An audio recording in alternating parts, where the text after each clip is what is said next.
1, 2, 3, 4.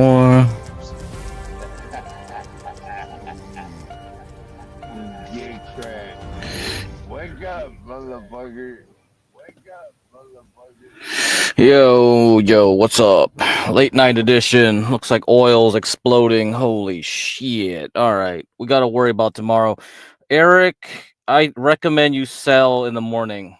I think you got to sell it. You got to sell all that shit. This pop probably will not last. This is insanity. There's no way any politician will allow it to stay up this high. It has to pull back.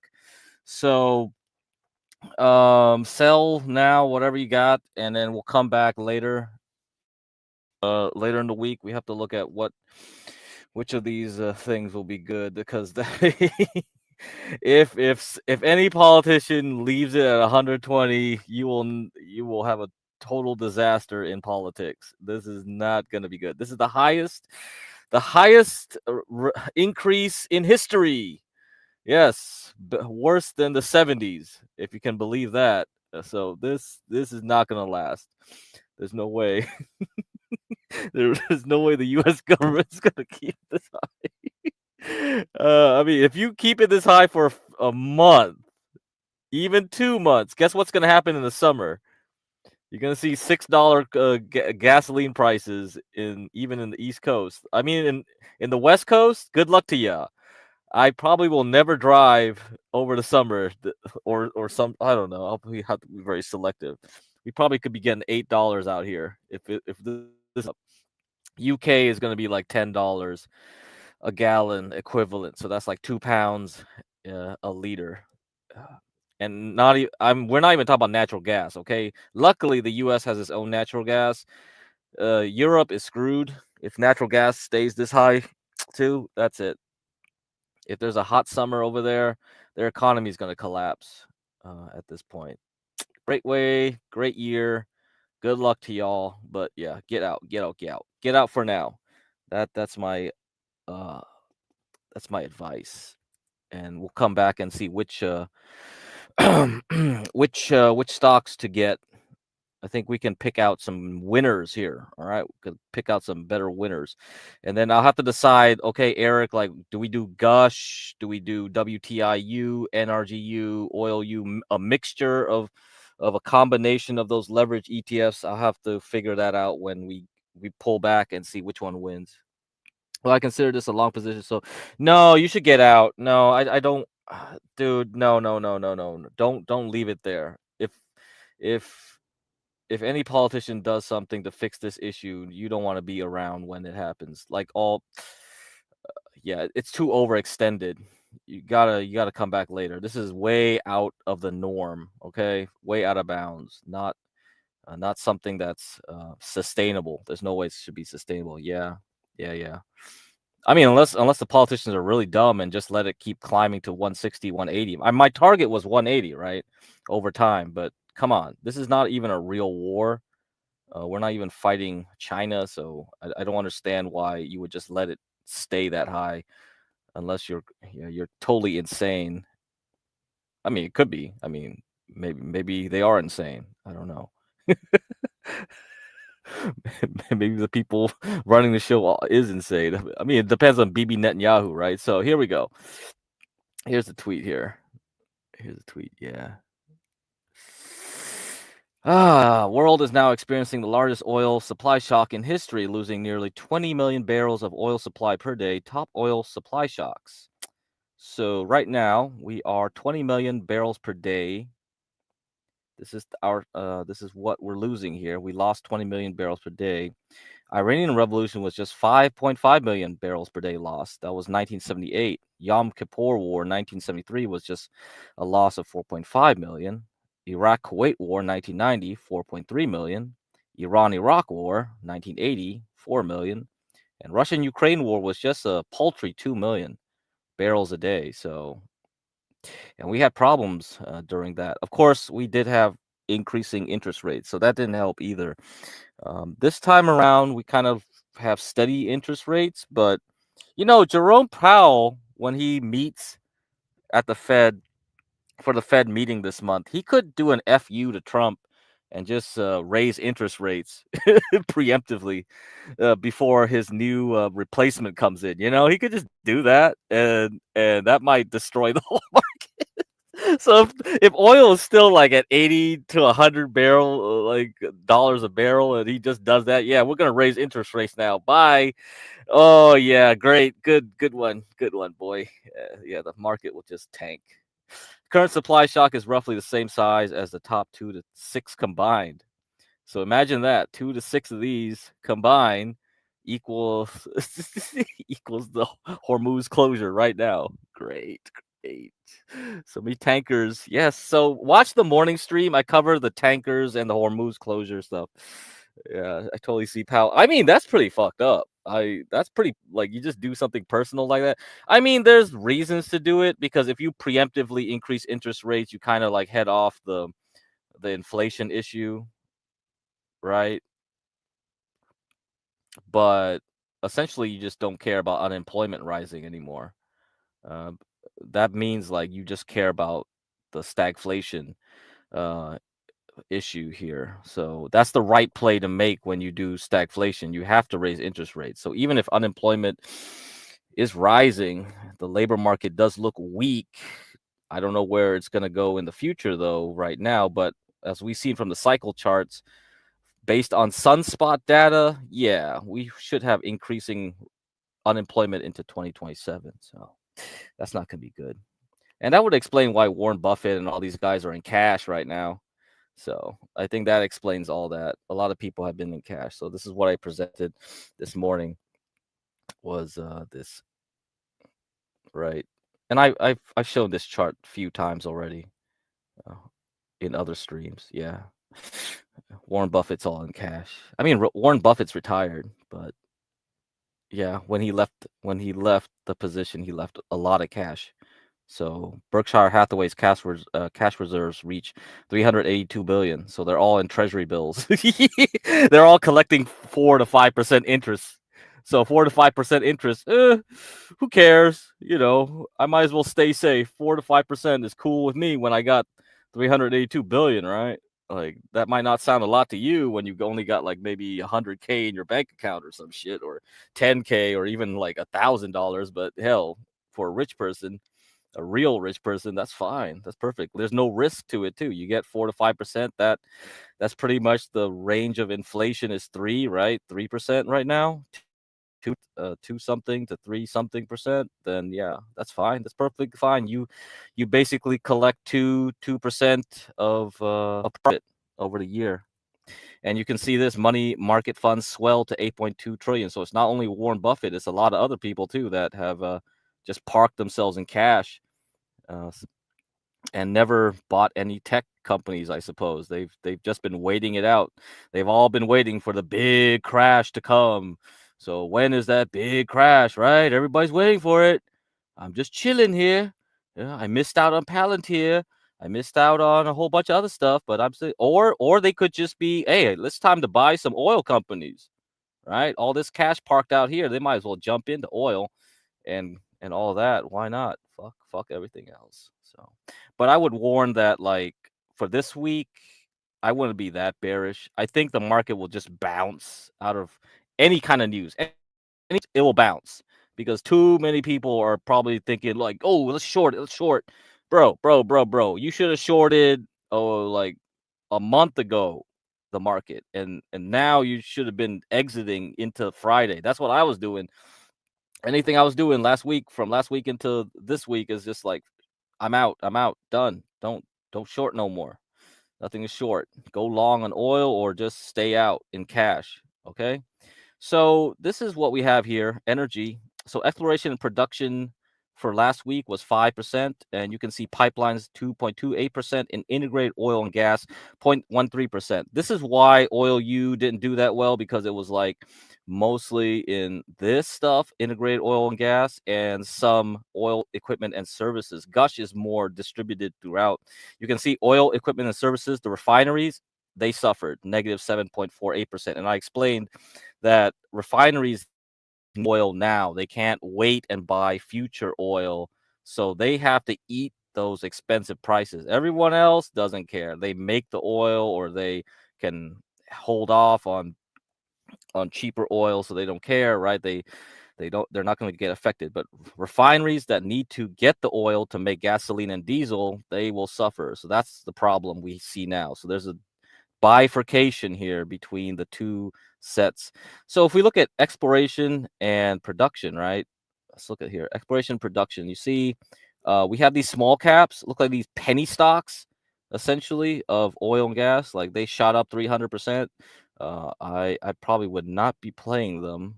Okay, I'll be looking for more sustainable gains here. So let's go down. Let's look at some of these. We might be looking at more of these guys here when we so when oil pulls back, I want to see which one of these perform the best, and then this one I'll just stuff in the portfolio. That's what we're gonna do. So for the people waiting for the boomer portfolio, this is the time. This is what I was waiting for. Everything starts crashing, pushing stocks down. I want to see which one goes down the least, or which one actually stays flat or tries to gain. So this is what I'm going to be looking at, right? These type of stocks right here. Okay, so this is what I'm going to be researching for this week. And let's see what else we got. We got pipelines, so natural gas and gasoline. I mean oil. So pipelines. So some of these probably will be good to get. Grab a few, and then we'll do integrated oil and gas, which are the big boys, right? We had one report earnings from Brazil, Petroleo Brasileiro, and we got Phillips 66. Okay, very good. We got Marathon, perfect. This is my favorite so far. And Equinor also does. I think they also do shipping of oil, so that might be good. EQNR. All right. So these might be good to grab. Okay, yeah. All right, that's it for that. Let me see anything else. Let's see. Rare earth, lithium. No, lithium crashed with everything else last week. Let's see. Defense companies from Europe. No, no, no, no. They only the one that reported earnings. Italian Leonardo DRS was the one that did the best out of all of them. So that one will probably go into the portfolio. Now aluminum. Disappointing. Aluminum did spike, so only one of them kind of did okay. CENX. So Alcoa did not follow, so that's not good.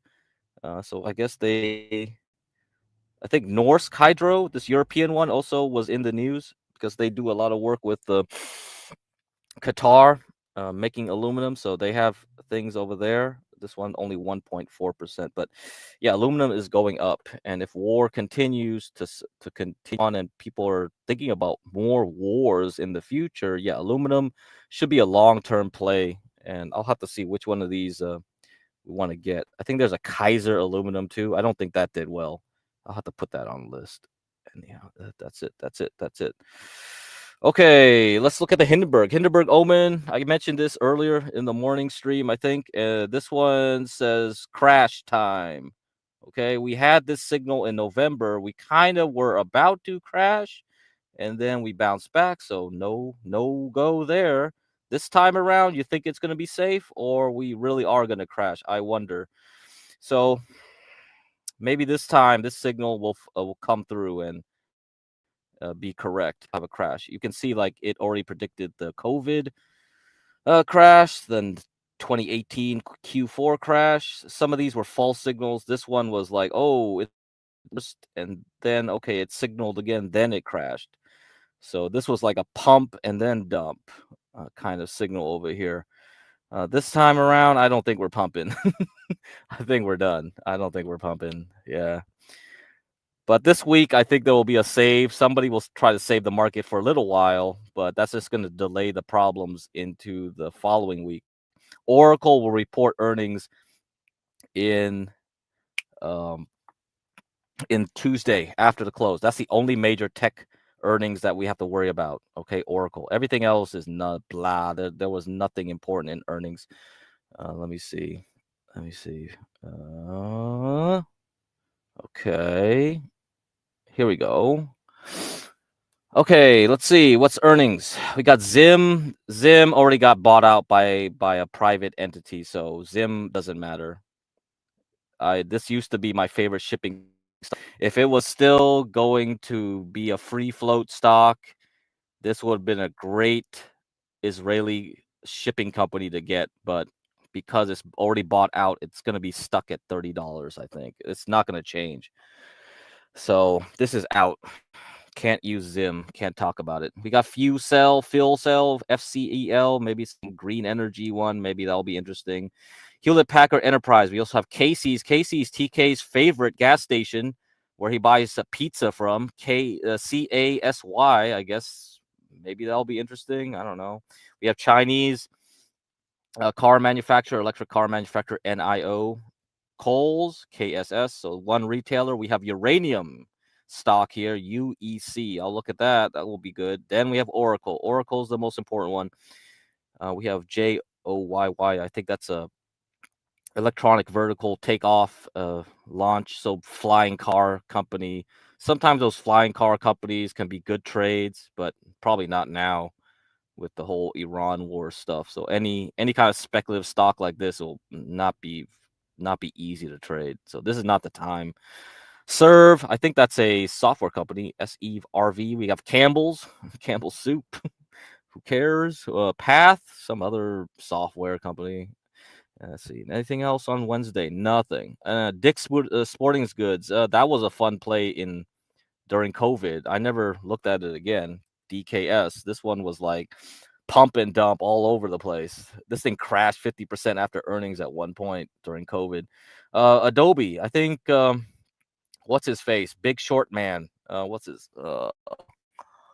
the guy who did Big Short? I forgot his name already. Michael Burry. I think he's bullish on Adobe for some reason. He thinks it's oversold now. So that's one software company you could watch. Everything else, no. Ulta Beauty. Oh, yes. Ulta Beauty, very important stock in the white woman ETF. So if white women ain't buying makeup and this thing crashes, yeah. I will have to analyze this with L'Oreal and all the other makeup companies. If these things are going down, recession is coming. Okay, anything else? Nope, nothing else. I think there was one. Oh, LI, and Dollar General. Dollar General, probably important. If you see Dollar General doing well, then staples companies might be the place to hide out too. Dollar General, Dollar Tree. Although those companies haven't done well so far at the end of last year into this year, they've been going down. So I haven't been interested in them again. They did well in 2022, 2023, though. They did really good. LI, yeah, is a Chinese electric vehicle company. Probably not going to be interesting right now. I don't think I want to look at Chinese stocks right now with the way it is.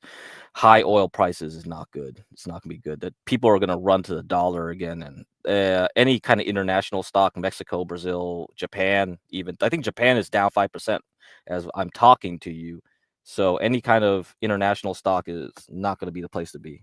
I'm gonna go dollar cost average Lyft. I hope it goes back up to 22. Okay. Well, I haven't looked at Lyft in a while. I think they did okay in earnings. No, probably didn't. How did Uber do? Oh, okay. Yeah, this one didn't do good at earnings. Yeah, it's stuck around $13 here. Yeah, I think it's probably okay.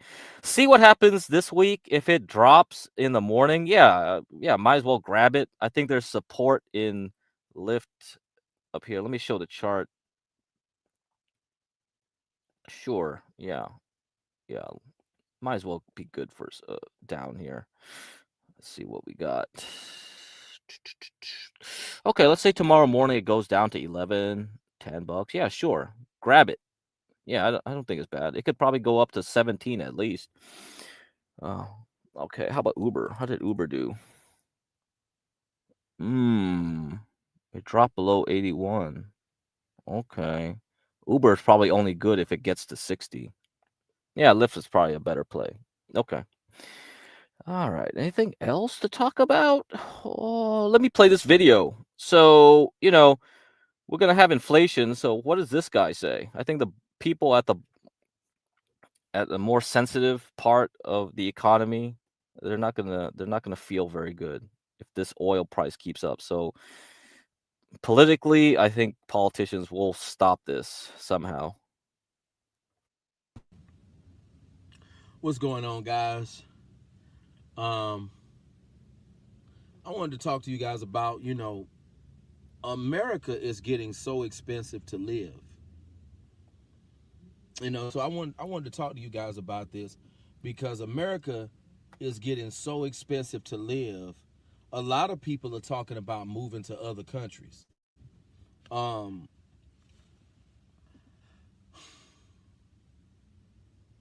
I mean, the government should intervene to help people out, but the government, they're not going to intervene to help people out because they don't care about the struggle of the American people. They don't care about people struggling to make ends meet. I mean, back in the day, you didn't have to make three times the rent to have an apartment. But now you got to make three times the rent to have an apartment.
All right, sorry about that. I got disconnected. Anyhow, hold on. Hold on.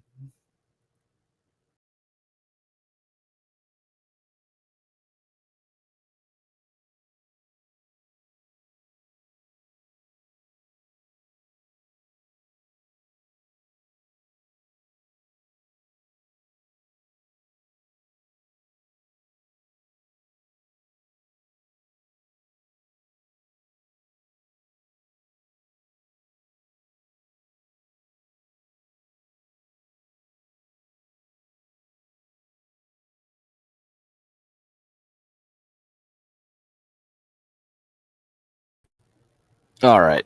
All right. Got the Wi-Fi fixed. Okay. Let me continue on. But okay, you mentioned about SoFi. Let's see, SoFi. Yeah, SoFi I used to play, but SoFi I haven't been interested in a while. Yeah, it used to be a good stock, but a long while to me, at least in my opinion. Let me see.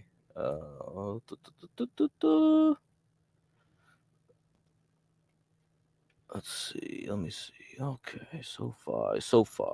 All right, let me pull it up. Let's see. Okay, I'm gonna look at the weekly chart here. Let's see. I used to play this thing. I guess in 2024 I played it, but I haven't looked at it again. I mean, I know you got that April dip, but then I put everything into semiconductors, so I didn't look at it anymore. But you can see this flag I was drawing here. It looks like I was watching SoFi at one point, but once we had that huge dip in April, I guess I just forgot about it. So, whew, man, yeah, okay at 18. I guess it's okay here. If it hits 15, yeah, maybe it's a good play. You could probably do 15. It might be, yeah, it might be good. I don't, but 18's okay, decent. It's. So let's see, by 30 by now. No, it's gonna take a while. But yeah, if you really want SoFi, try to see if it gets to 15. But if you can't wait, sure, get it at 17 or somewhere here. Yeah, fine, that's fine. But this is kind of like a finance stock, so maybe that it's better to wait for the Fed chair. What's up, Woody? Long time no see. Woody Johnson, 2077. All right. Okay, let's continue with the Savvy Guy. Savvy Guy presentation. America's too expensive. What's going on, guys? Um, I wanted to talk to you guys about, America is getting so expensive to live. So I wanted to talk to you guys about this because America is getting so expensive to live. A lot of people are talking about moving to other countries. Um,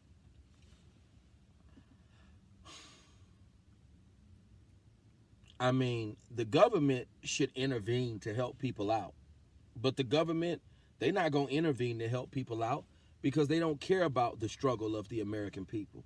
They don't care about people struggling to make ends meet. I mean, back in the day, you didn't have to make 3 times the rent to have an apartment.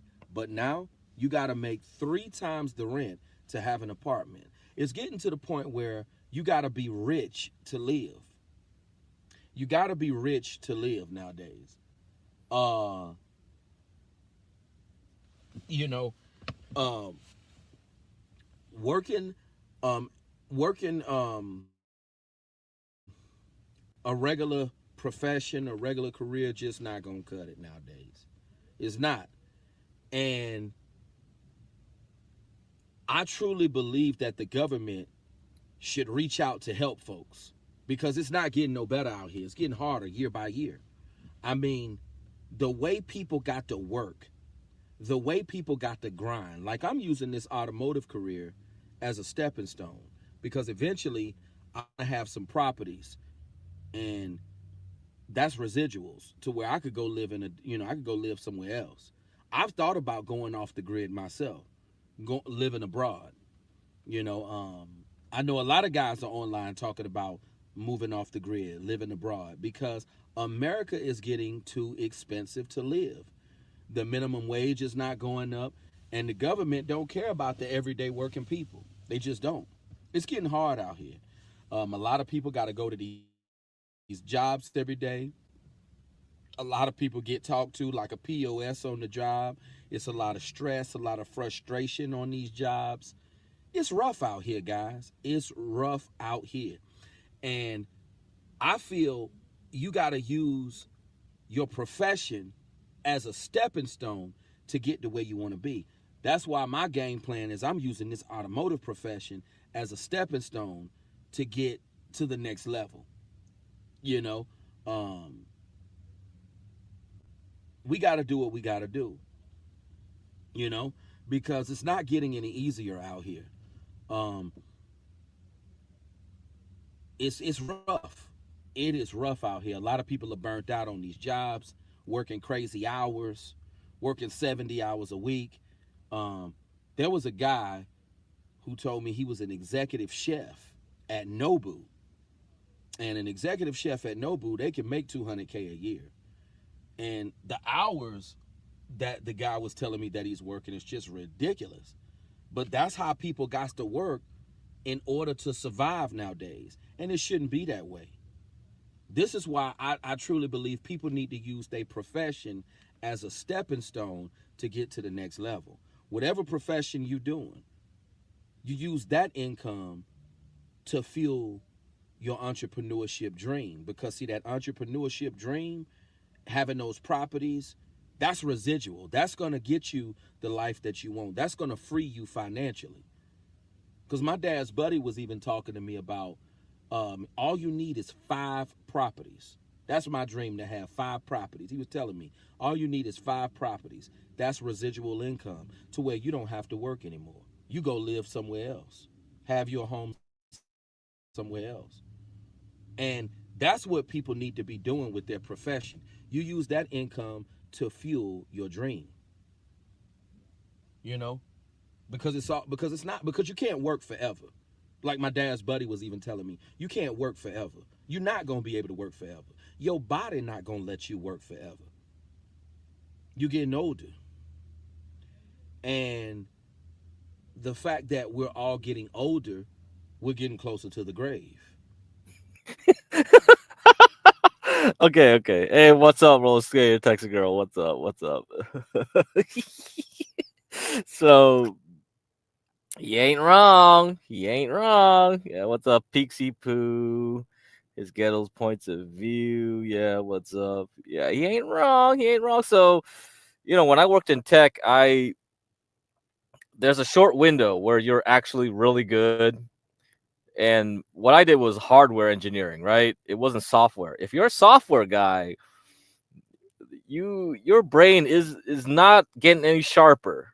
You got to really think about it. It's exactly like an athlete. Like, you better move up the corporate ladder where you become like an executive eventually, like a director level or executive. So you just manage people by the time you're like late 30s. If you don't feel like that's the game for you, I didn't want to be a boss. I looked at my boss and he looked miserable. And I looked at the directors, they looked miserable. Everybody over there looked miserable. I'm like, I just want to be a stupid little engineer forever and just use the stock market to make my money and get the fuck out. That's it. I ain't playing this rat race where I have to stay up all day and call Mumbai, India and freaking Shenzhen, China all day and night just to get things moving. So, um, you know, this is a fair thing to do. You should always be planning ahead. I don't think you want to be in the corporate rat race if you're in the white collar field. So this applies everywhere, not just like what he's talking about here. If you're a chef or doing construction or whatever, you always want to save your capital. And stock market is an engine that can help you in that way. I think that's something you should consider. That's why I do these shows, because that's how I always plan to get out and retire early. I didn't want to do this for the rest of my life, because now I'm slow, and if you put me back in the workplace, I'll be like, oh damn, look at all these kids. They can code better, they can make things faster, they know how to use AI. You think you can compete with them? Nope. So when I got there, most people were boomers. I was like the hot shot, right? I could code and things faster and do things way better than they can, do things efficiently and more productive. Although I just hide it. I just say like, "Oh, I'm just as slow as you all." So that way I could just chill. If you tell people that you could finish jobs faster, guess what? You get more jobs. You get more work. You don't tell them that. Yeah. I wonder, do they work in the afterlife? Do they have to go punch a clock in the afterlife? I'm pretty sure they don't. But I'm just saying, guys, whatever profession you're doing, you gotta let that profession is supposed to fuel your dream, your entrepreneurship goals, whatever they may be. Because slaving away on these jobs, man, it's just burning people out. And you got a lot of people that's burnt out, working 70, 80, 90 hours a week, 50 hours a week. I mean, and you got a lot of people, they busting they behind on these jobs, grinding like a slave, and they can't afford nothing. It's one thing if you grinding and you working all this overtime and you can afford to live. But a lot of people, they working all these hours and can't even afford to live. And if you got a solid profession and you making a decent income and you can't afford to live, that's a problem. All you can do is pay bills and sit at home and watch a movie. Sit at home, watch TV. I mean, after you've paid all your bills. I mean, that is ridiculous. It is getting impossible to live nowadays. And perhaps that is the option for a lot of people, to go overseas, go to a different country to live, because America is just getting unbearable. When you got to make 3 times the rent to afford an apartment, that is insane. You got to grind like a dog just to be able to have a place to stay. It's sad because when I back in the 90s, it wasn't that way. You didn't have to make no 3 times the rent. I don't believe it. Correct me if I'm wrong, but I don't believe it was that way. And things was a lot cheaper back in the 90s. It is just too expensive to live nowadays, guys.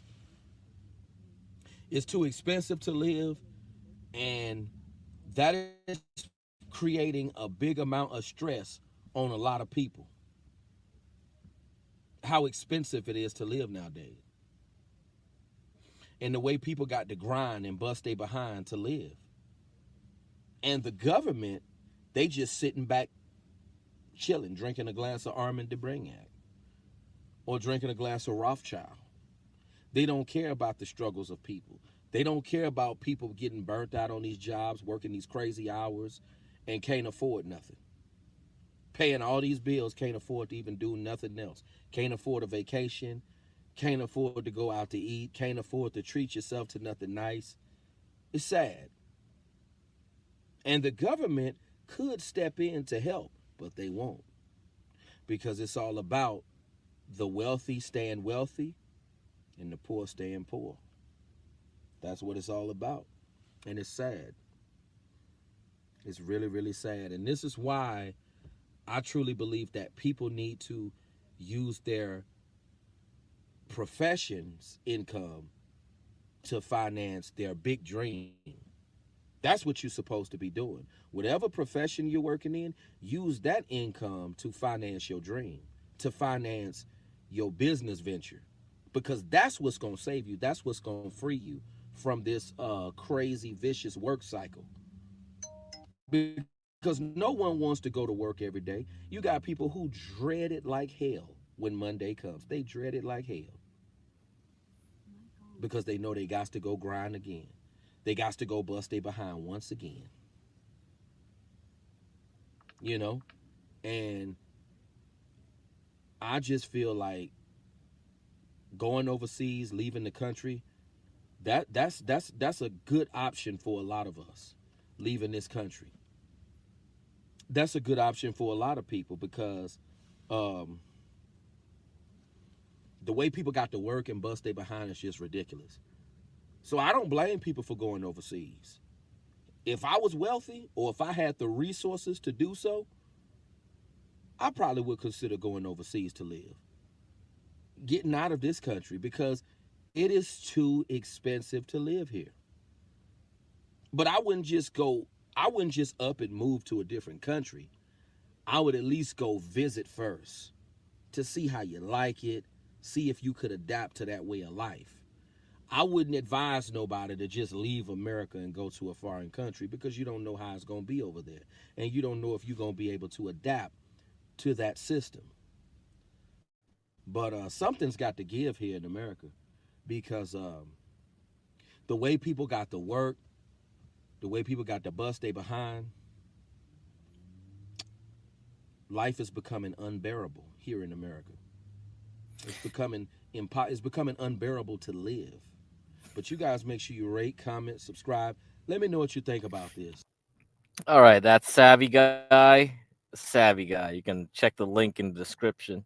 Go to YouTube, have it on the description there. Now, I don't think you can escape inflation if you go overseas at this point. Of course, when you do the currency conversions and people's standards of living are a lot lower in some countries, yeah, sure, but you aren't going to fully escape inflation. What we see here with oil affects everybody.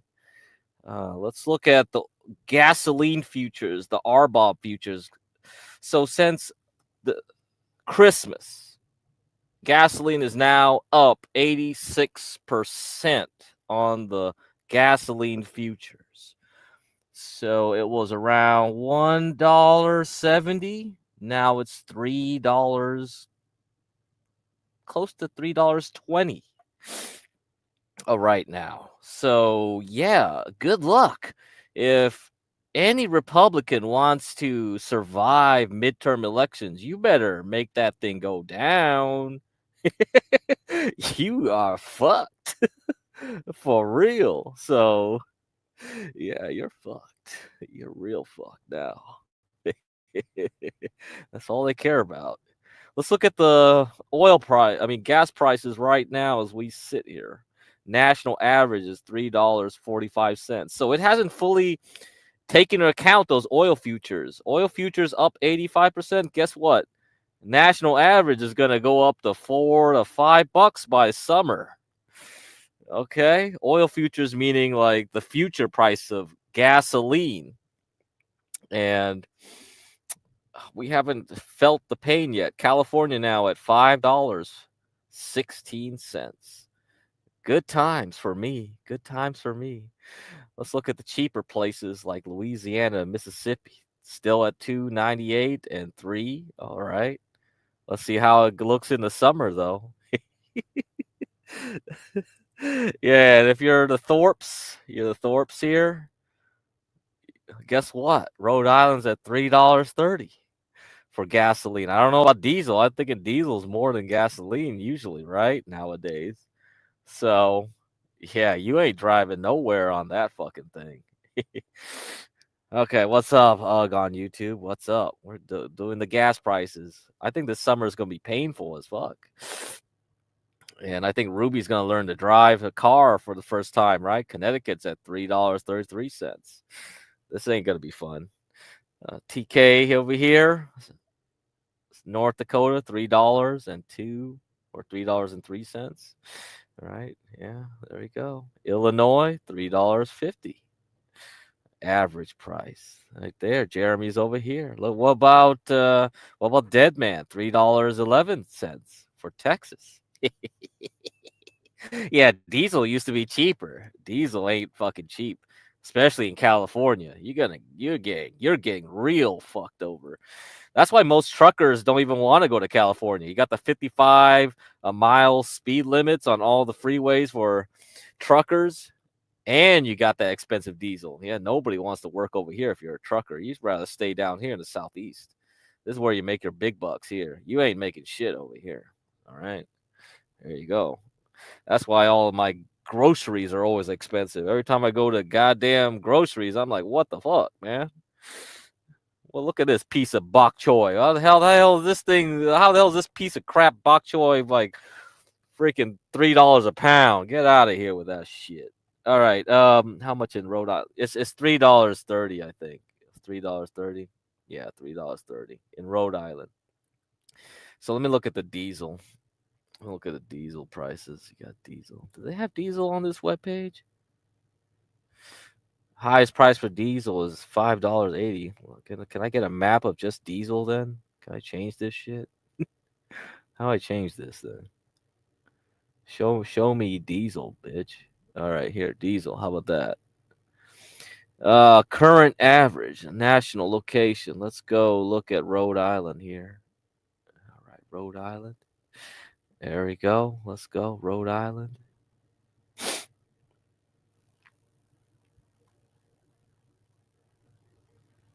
All right.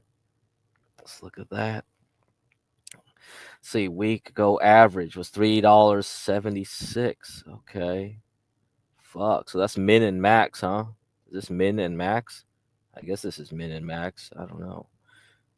Okay, I changed everything. All right, cool. All right, $3.97 a week ago. A month ago was $3.92. Now it's $4.72. Holy shit. God damn. Man, and it's not even taking into account all these oil shocks. Dude, how does Dalish afford Cali? She did a bikini car wash stream tonight. I thought she was giving up. What? She's doing fucking bikini fun? Oh, hell no. Good. Yeah, she probably was filling up her damn car and was like, damn, I need to get some simps to pay for this fuel, this tank. Yeah. Yeah, you can't survive. You gotta be mega rich to survive. There ain't no middle class in California. They all getting carved out, man. Middle class in California is basically the tech workers. Like you got to make 150 to 300K just to feel like you're in the middle class. When my parents only had to make like 60 to 80, this is nuts. And that was like just combined income 60 to 80. Now you got dual income and you need to make like what 300, 400? Hell no. Nah. Just to quote unquote be middle class. This is stupid. This is really dumb. So yeah, you got to pay that tax, that Cali tax. All right, guys. Yeah, suffer, suffer, suffer. We're all going to be suffering. Okay. Now let's go over a few charts and I'll close it out, end it with the hour.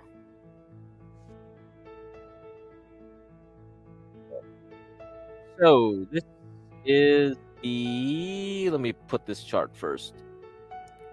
Rising oil prices contributed to the last 40 years of recession. It has also contributed to stock market peaks that resulted in bear markets. 1973, 87, 94, 2000s, and 08. So if we look here, rate of change for the monthly, we can see it peaked out. And this was during the Russia crisis. Now, we haven't gotten this bad yet, so we're over here. This is current day. If Trump doesn't fix this, because this already went up to nearly 120 or some shit right now, 119. If this thing stays at 119 for the next several weeks, guess what? This line is going up and touching that blue line. Bye-bye, economy. Bye-bye. We crashed now. So that's it. Lights out stock market. Okay, for this week, this is the S&P 500. We have the bottom level at 6,475 for the JP Morgan collar. So this is where the options puts sets the lower bound. I think right now, if I look at the market, futures market, we are at 6,612. So just about here, okay, at this green area. So this is 1 sigma for the daily expected move. 1 sigma for the monthly is 6,500. So we might be going down here, okay? Let's see. What's this one? This is the SPY. So SPY ETF SPY. Maybe 650, okay, but tomorrow we might just tag 660 and then bounce. So tomorrow I'll probably trade a long, so I'll go long tomorrow temporarily. I'll buy semiconductors long, SOXL or something, and go long with that, and who knows what else. Maybe that's it. Maybe Bitcoin's doing okay right now, actually, so I might go long MSTR. Okay, so this is the volatility Bollinger Band. So the bottom one is Bollinger Band width, and I talked about this multiple times already in the last 2 streams. So when you actually have this going down, that means like we're very calm. We have very low range. That's what we've been doing this past couple months, several months. And now we are going to crash, I guess it looks like we now know which direction we're going to go. It doesn't tell you which direction we're going to go. It could have been like this. We could have pumped into the COVID-19, right? It could have been like this before we crashed. But I guess we're just crashing right now. So maybe we just crash into May. All right? I don't know. So if that's happening, then bye-bye. Look at this one for the SPY. So watch for this plus minus $22 range. So we're going to bounce from 650 all the way to 695, it looks like. So I could see tomorrow morning we go down here, we tag it, and then I just go long. So for the rest of the week, we just assume it's going to go long. I don't think we can break it right now. Oil will probably peak out, and so that's why I recommend sell your oil stuff, come back later. If you're bearish, close out your shorts, go long tomorrow, see what happens, okay, in the morning. See what you can get. I think that's what we're going to do for the rest of the week. Wait for Oracle, though. Oracle on Tuesday after the close. Maybe Oracle will make things crash through it. So if Oracle does badly and we actually break this 650 in the SPY, goodbye. Goodbye, markets. Good to know you. I don't think we need to wait for more Iran news. It's going to have to be like either one of these things going to happen. Either Oracle will be not as bad as people expect. We bounce. Trump does something. We bounce. Or everything goes badly this week and we just crash right through 650. I don't know. That's not what we expect because that's not in the statistical probability. But if we do crash, I wouldn't be surprised either and go through it. Oracle has bad news. Trump doesn't fix the issue with Iran and with the Hormuz Strait, then goodbye everything. We're just going down for the rest of the month. Okay, that's what we gotta expect here. Pay the troll toll. Yeah, pay the toll. All right, guys. That's it. That's all I gotta update you on. So you know what to do tomorrow, right? Tentatively, we go long in the morning. That's it. I don't need to tell you in the morning what to do. I think that's it. Maybe overnight things will change when the European markets open in about 3 hours and then pre-market, but I don't think so. Everything looks pretty bad right now. This thing right here will probably tag 6,500 in the morning. Okay. But I expect we have to bounce. I think this is way too much for one overnight move. Unless the oil stuff is really bad. Let's look at oil. It pulled back a bit, huh? Yeah. We peaked out. I think we peaked out on here. So let me look at XLE and XOP for you. So when I was looking at how high XLE was going, it was over the prices here. I go find the damn pre-market overnight prices. Pre-market's not open. This is overnight. This is from Robinhood. So I'm getting Robinhood numbers. Okay, XOP peaked out at 173, so up 5.5%. So let's see. Let me do XOP first for you. So this one, 173. Okay, so we're going to be over this level. Yeah, sell here. Okay, so Eric W., you better sell your OLU. This is already at where I expected this to go. Perfect. It landed right there. So in the morning, if it's over 171 on XOP, that means OLU should be up like what? 12 to 15%. All right, let's see. 12 to 15%. So somewhere around here, huh? What's that? $48, maybe $50 if you're lucky. But yeah, probably anything above 45, get out. Bye-bye. Get out. Come back later. See you later on OilU. So XLE is like about 4%. So 59, this one. So 59, okay. Somewhere here. Okay, let me see. Let me see if this had any old. No, I don't think so, huh? It's probably the highest it's ever been. Okay, so we don't know how high this thing can go. All right. Okay, so somewhere between that 40 something, $44 and $50. Get out. Okay, somewhere between there. It has to be between XLE and XOP. Okay, SOXX. Let's look at that. So SOXX is down 4% at the peak. Okay. So this one at 310. Okay, somewhere here. 308, 310. Buy. You buy this. Okay, we touching this purple line. Okay, buy it. So that means you go XOXL. So let's see. So if it's down 4 to 5%, let's see. Maybe it goes close to this yellow line. So $40. Okay, SOXL, $40. I'm going long. At least for 1 day, maybe 2 days. Oracle will only go bad if you think Ellison's an idiot. The thing about Oracle is because they have a lot of debt.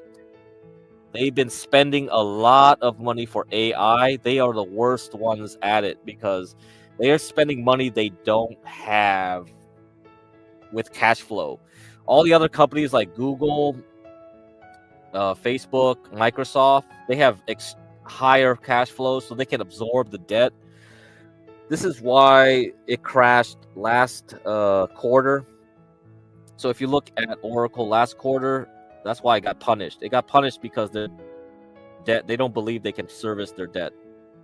They have a lot of bonds that people think they can't pay back. That's why. So this is what happened last quarter. And this also wrecked the semiconductor market. So this was it right here. This move. So yeah, I don't know. I don't know what's going to happen. If it drops to like 124, that's probably the place to buy. It's probably too pessimistic at that point. So maybe it'll do fine in earnings because the price is down here. Maybe even people will just run out and get down to 115, which is good because if you have a lower price and more pessimism before earnings, then the earnings doesn't have to be that good for people just to be relieved and it to go up. Yeah. So yeah, that Oracle is the troublemaker here in all of this. Oracle overspends. It's not like a Microsoft. It's not a Google. It's not Amazon. It's a smaller company. It doesn't have that many customers to make money. That's what it is. Yeah, but they have all the data. That's what he says.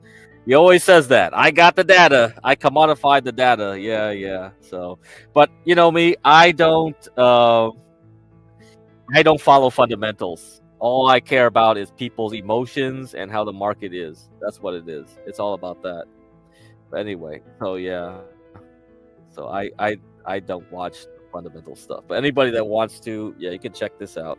Looks like UG on YouTube has some things here.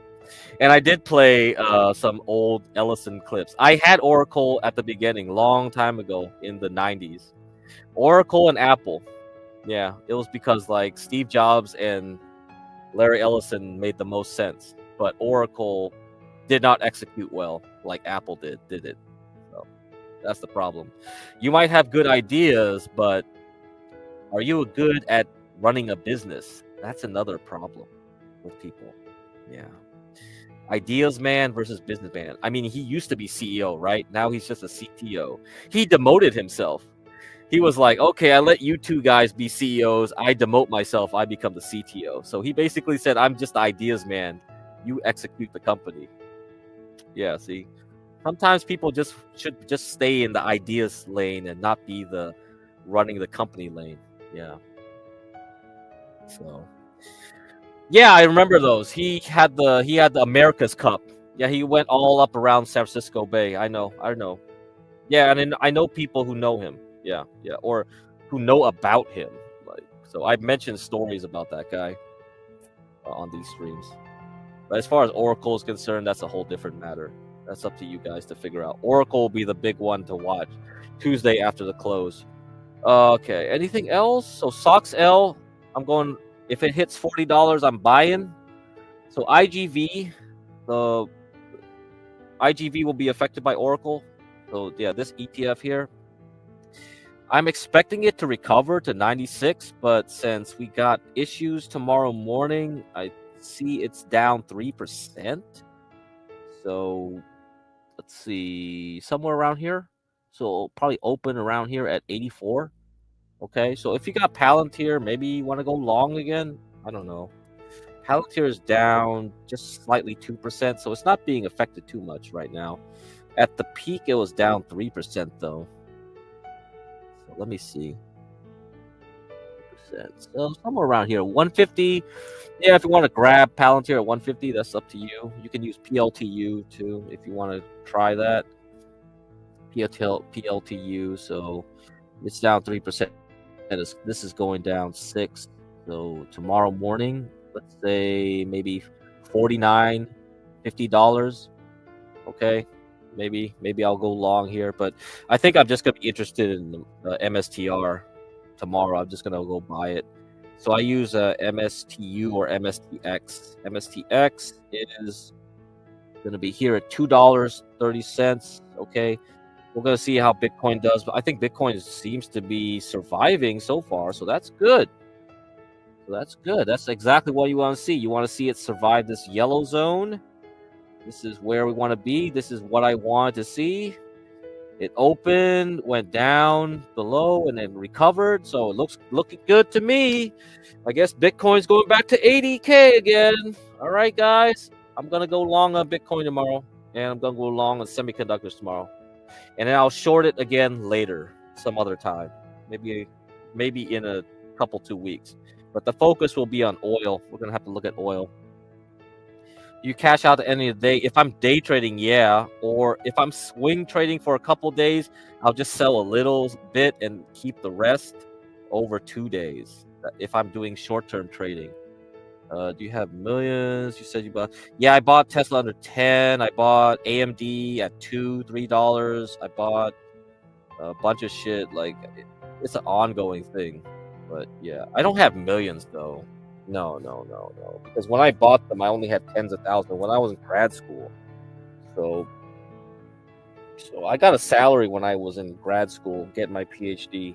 So I didn't have buku bucks then, but I kept those positions. And then when I did get a job, I just added to whatever I could save. I just added to those positions as they went up over time. That's it. Nothing more. Some other semiconductor companies too, I got over time too. That was the area I was in, semiconductors, so I knew that area mostly. So mostly tech stuff. Yeah, mostly tech stuff. But eventually I started learning trading around 2016 to 2017. I talked about this stock, AAOI. This was the first one I started practicing trading because it's yes, what you guys call that? One of you guys called it a roller coaster stock. Yeah, it was a roller coaster stock for sure. It still is, huh? It was back at 90 something. This piece of trash stock here. Yeah, so it was here. This is where I learned to trade, from this area up here. It went up here to 98 many years ago, and then it was like, oh shit, it just crashed all the way down here. So this is a good place to practice your psychology. You see how people feel. They're hyped up. They got a lot of growth. A lot of data centers are being built.